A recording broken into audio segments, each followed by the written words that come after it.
खत्म कर दो। हेल्थ मिनिस्टर कहाँ है बताओ।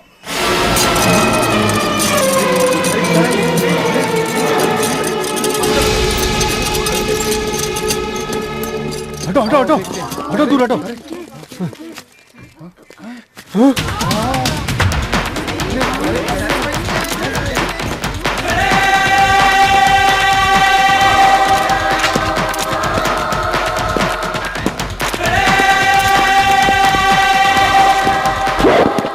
किसी ने भी बंदूक चलाई तो वहां तुम्हारा हेल्थ मिनिस्टर फट जाएगा। कल तक जेल में रहने वाले के पास इतना पैसा कहां से आया ये सोच रहे ना आप। ये आपका पैसा है, आपका पैसा। ये लो, ले लो माजी। यस, ये जनता का पैसा है। जनता की सेहत के लिए सरकार का दिया हुआ पैसा है, जिसे जनता को ना देकर छिपा कर रखा गया था। उनकी मदद के बिना आप जैसे व्हाइट कॉलर वालों का लूटा हुआ पैसा है। तेरे जैसे लीगल गुंडों से हजम किया हुआ पैसा है। महीने महीने उन लोगों के बोटियों पर पलने वाले तेरे जैसे कुत्तों का पैसा है ये। और जिन लोगों ने ये पैसा लुटाया है, हॉस्पिटल के अंदर तो गए लेकिन बेड खरीदने के लिए उनके पास पैसा नहीं, मशीनरी खरीदने के लिए उनके पास माल नहीं है, इमरजेंसी दवाई खरीदने के लिए उनके पास पैसा नहीं होता है। मगर ये सब तो प्राइवेट हॉस्पिटल में होता है ना। जनरल हॉस्पिटल में क्यों नहीं होता ये पूछने पर लो बजट कहते हैं। व्हाट मिस्टर हेल्थ सेक्रेटरी, आपके डिपार्टमेंट में 43 करोड़ लो बजट तो है। 7 लाख की जायदाद कहने वाले आपके हेल्थ मिनिस्टर के पास 70 करोड़ कहां से आए? Come on tell me. सो पैसा है, देयर इज मनी। बेटे की अय्याशी के लिए लड़की खरीदने के लिए पैसा है। एक मामूली सी लाल चीटी काटने पर विदेश जाकर इलाज करने के लिए पैसा है। साल में एक बार 750 करोड़ खर्च करके इलेक्शन लड़ने के लिए पैसा है। लेकिन गरीब के इलाज के लिए कभी इनके पास पैसा नहीं होता है। क्यों?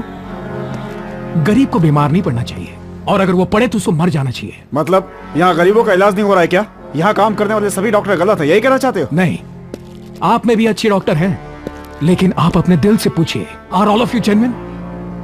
डोनेशन भर के डॉक्टर बनने के बाद पहले साल में भरपाई नहीं करते? पेट फाड़ कर उसमें कैंची रखकर सिलाई करने वाले आप जैसे महान डॉक्टर होते हैं। जनरल हॉस्पिटल वाले को प्राइवेट हॉस्पिटल का रास्ता दिखाने वाले आप होते हैं। आखिर में सर दर्द वाले को कमीशन के लिए शहर के सभी हॉस्पिटल घुमाने वाले एजेंट आप हैं। अब रोगी अपनी बीमारी से कम डरता है और आपके ट्रीटमेंट से ज्यादा डरने लगा है। यस, यहां डॉक्टर मरीज को बचाता नहीं है, मार डालता है। वहां बाहर सोकर उल्टी करने से तो 100 गुना अच्छा है कि अपने ही घर पर सोकर मर जाए। This is ridiculous, Mr. Ganesh. Do you have any substantial evidence to prove your allegation? What is ridiculous? Have you ever gone through a medical journal? Do you know that 75 crore Indian people are nearly 500 kilometers away from a basic operation table? Do you know that 1 lakh women are dying due to the non-availability of sterilized medical plates to cut their umbilical cord? Do you know that the cost of one bypass surgery is equal to 10 years income of an average Indian? Is this enough or do you want more evidence? बड़े विद्वानों की तरह प्रवचन दे रहे हो। आबादी बढ़ती चली जाएगी तो सरकार भी कहां तक काम करेगी। इसीलिए हम प्राइवेट हॉस्पिटल बनाकर मेडिकल सर्विस दे रहे हैं। आइए, अरे कोई बात नहीं, आइए, कम ऑन।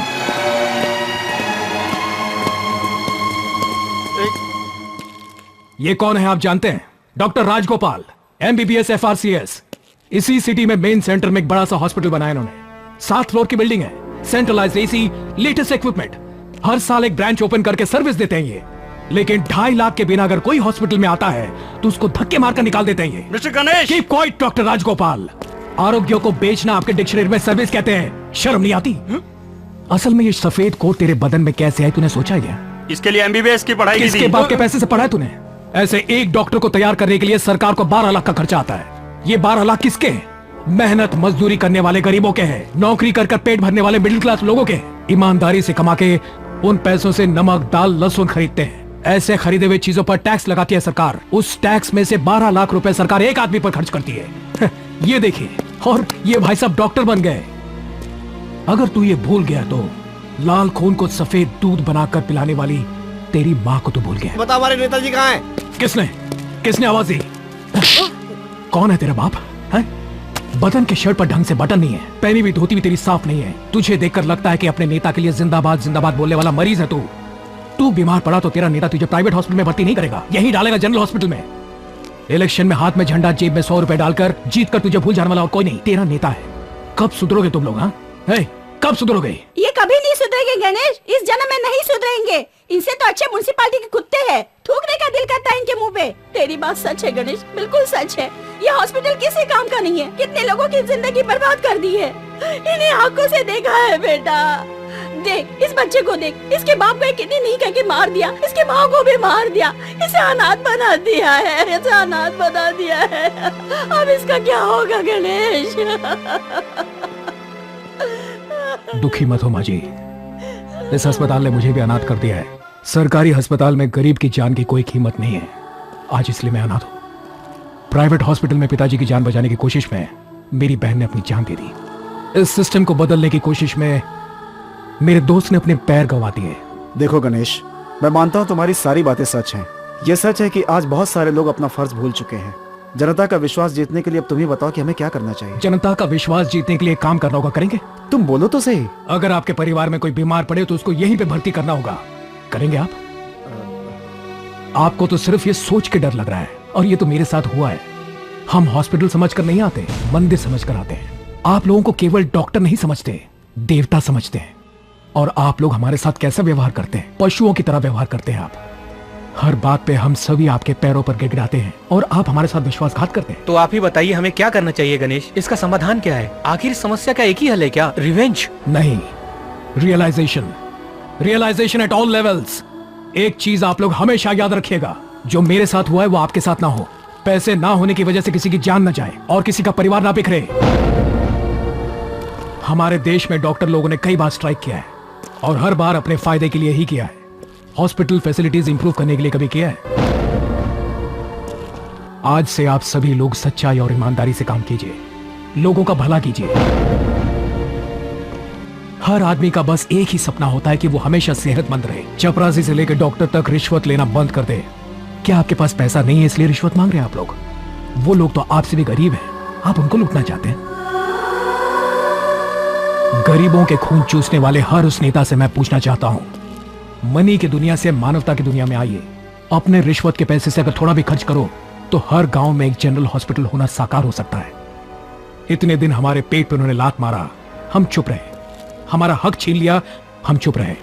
नौकरी के नाम पे दौड़ाया, सहन किया। जब मन किया लगान पे लगान लगाते रहे और फिर भी हम लोगों ने सहन किया। राजनीति के मार्केट में हमारे श्रम को, विश्वास को, जिंदगी को किलो के हिसाब से बेचा, फिर भी हम चुप रहे और हम बिकते चले गए।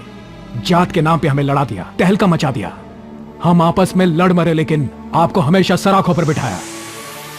सब कुछ सहेंगे सोचकर, जिस दिन तुम हमारे सेहत के साथ खेलने लगोगे, जिस दिन हमारी जिंदगी के साथ खेलने लगोगे, उस दिन सारी जनता एकजुट होकर क्या करेगी मिस्टर गणेश? सबको खत्म कर देंगे। आज का दिन राष्ट्र के इतिहास में एक ऐतिहासिक दिन होगा। प्रिया, गवर्नमेंट के रेड क्रॉस सोसाइटी को ये सारा पैसा दे दो।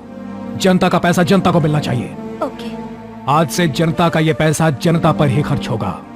ये किसी के बाप की जागीर नहीं है।